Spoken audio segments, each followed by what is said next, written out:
She wasn't expecting this when the doorbell rang. Cousins Maya and Bella are best friends, born just a month apart.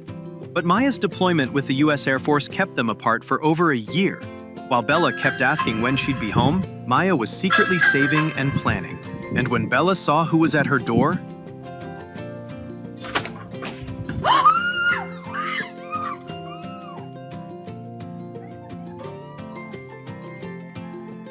but the surprises weren't over. Next up, her mom, sisters, and her amazing grandparents all got their own emotional reunions.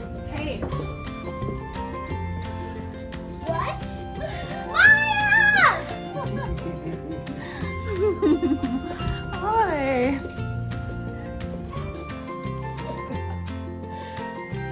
Oh my God. Is it really you?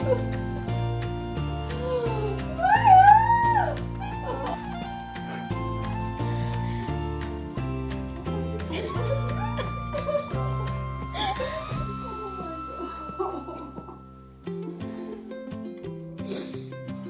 Hey!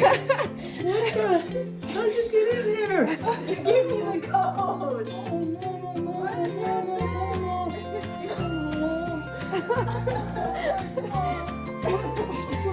You were knocked out.